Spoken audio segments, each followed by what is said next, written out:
So, I'd like to talk a little bit more about the business impact of this. So, how can organizations effectively manage their client and partner training programs to really maximize that impact? Fiona?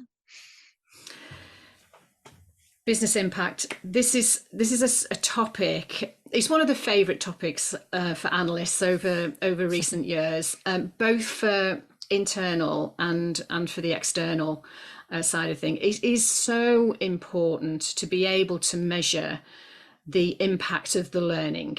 And when we talk to the L&D departments, sometimes they struggle with this because they could be training compliance or training leadership, and to be able to come back with a return on investment for that, it's very difficult.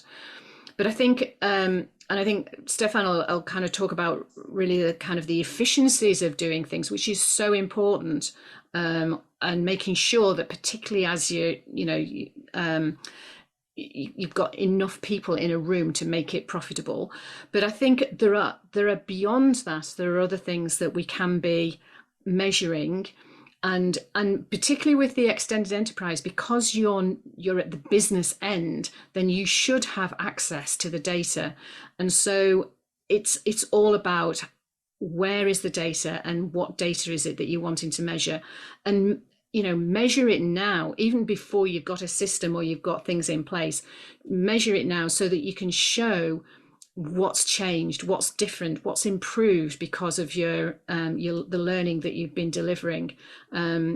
So yeah, I mean, we might come back to what those specific things are, but some of those data points. But that would be my point, is that absolutely measure the data. And although as we've been seeing, I'm saying it should be easier at that business end to be able to measure the impact. It's not happening as often as it should be. And people, certainly from the surveys that we do, we get responses that saying, yeah, we're about to start to do this. It's something that's on the roadmap for them as an organization to start to kind of look at the impact. But it's so important, particularly to ensure your own success, and that your own C-suite understand how good you are at what you're doing, and therefore don't cut your budgets, which is something that can be happening in an economic situation like we're in at the moment. So, Stefan, what's your take on that same question? Yeah. I think obviously the business impact is really strategic. First of all, I think that the extended enterprise, usually they are closer from the business. They are doing product education, so meaning they are close from business. I would say that the L&D, obviously, those doing employee education, they serve the entire organization, but not necessarily only on the business side. So I would say that, they are really business oriented. So we're seeing silos, as Fiona, you said, but on the extended enterprise side, also what we see is that they are doing more instructor-led training or virtual instructor-led training.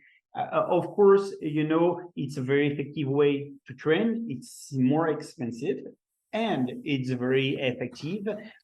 It's maybe also easier to sell to a client as a product, and they really need a clear, measurable impact. And in the client relation, it's important when you are doing an instructor-led training or virtual instructor-led training.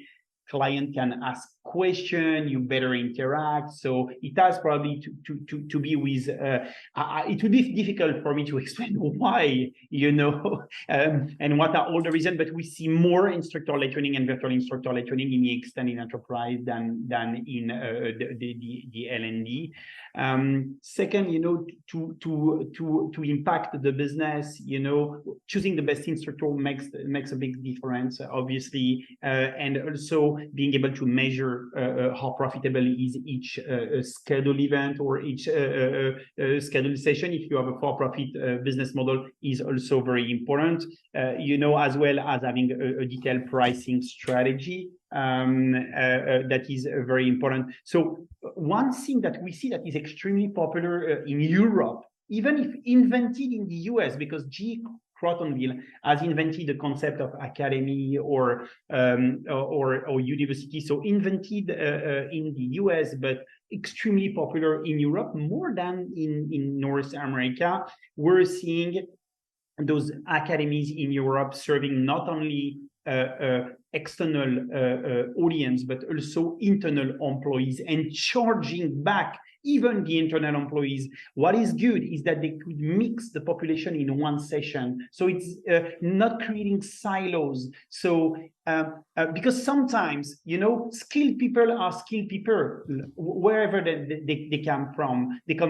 So they can mix, so they can, optimize the number of seats, a number of participants, or reduce the cost per participant. Also, they can consolidate and share some resources. So the more you have experts, the more you need those experts to be properly managed, centralized, optimize the way you use them. And when you have an expert, I don't know, in a nuclear power plant, be it's to train, an energy company to whom you sold a nuclear power plant, or it's to train your own employees.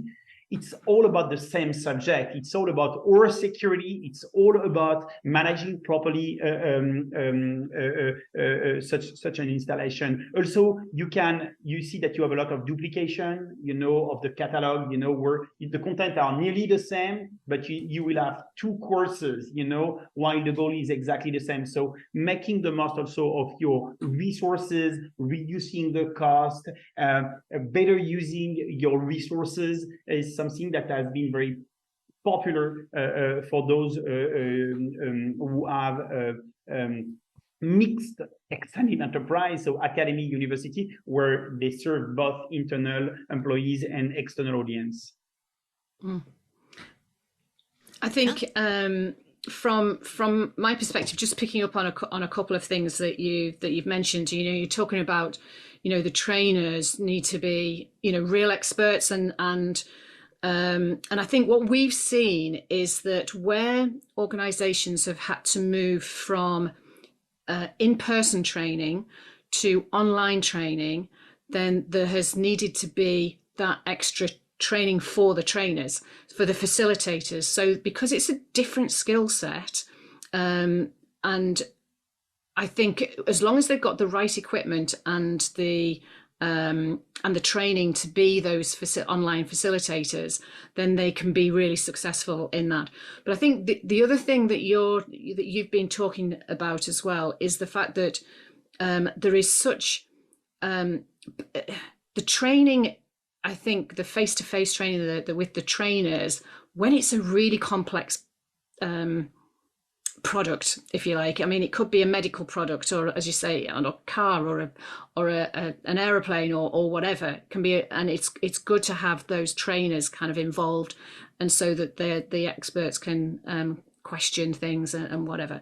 But I think there is that extended enterprise piece as well, where it isn't, it's online, and it's a product that's quite simple, and maybe a video will do it. So as I say, a hair salon, a hair product, then you don't need a trainer for that. So there is this massive spectrum of possibilities of the way that businesses can do extended enterprise. And I think as long as you know what it is that you're looking for, and your specific way of doing things, then there is a product out there there is a technology product, there's a learning technology product out there that can help you. So yeah, I think just to add a little bit of to the spectrum, if you like, from what you were talking about, Stefan. Yes, and if I may on that, Fiona, Training Orchestra is a software company, so we train not only our employees but also our clients. And when we train our clients, we're using all the methodology. We're using e-learning, we're using instructor-led training, virtual instructor-led training. We're building a learning journey. And there is not one methodology, that is better or worse. All have their advantage, and that's what is also really important. And we bought also an LMS, for our own need, because we need to train our clients and our employees. So meaning even Training Orchestra. So yes, product education, employee education, partner education, client education, there is not one methodology that is better than the other. So I'm fully aligned with what you said. And all right. Thank you both. So just kind of keeping along the lines of the business and impact, we come to ROI. And I know we talked a little bit about that, but Stefan, in order to create ROI, like what are some of the main KPIs that one would need to track? Yes, so obviously, as Fiona said, the first, is, do we serve properly the business impact? What's the business impact of that Boeing and Airbus are looking for? So it's not just about making profit. It's being sure that everyone is properly trained. So it's all about the security. It's all about using their product. So first of all, I would say, do we serve the business impact? Because the extended enterprise is on a mission to serve a business purpose. For example, if you take, a software company, how fast can they onboard their partner? How fast can that will deploy their system? How fast can they onboard the client? So the client will be autonomous. So there is obviously a business impact. It's true for us as a vendor when we train our clients or partners or distributors or employees, but it's true, I think, for any extended enterprise. I would say instructor utilization rate is something very important. How well do you use your rare and strategic resource like the instructor? Profitability of the session would be a second one. The third one would be the number of participants per session. How do you optimize that? Because you reduce the cost for each learner, and you can also automate most of the tasks, with AI or with just automation, but also task automation is also so you can reduce the admin workload is also something that is important to measure. Great. Okay, Fiona, did you have? Yeah, I was just going to say from an analyst perspective. So we also tend to talk about the business data. So trying to establish or making sure with the training that there are people coming onto that training. Again, going from something that was in person to being online, even with a trainer, then we have seen from a number of companies that they've said that the adoption rate of that training has increased quite significantly. And so again, measuring that and showing that's possible is an important metric. I think also the customer satisfaction scores as well. It's a good measurement from that. But the other side of it is looking at, are you maintaining your customers? Are your customers renewing their contracts with you?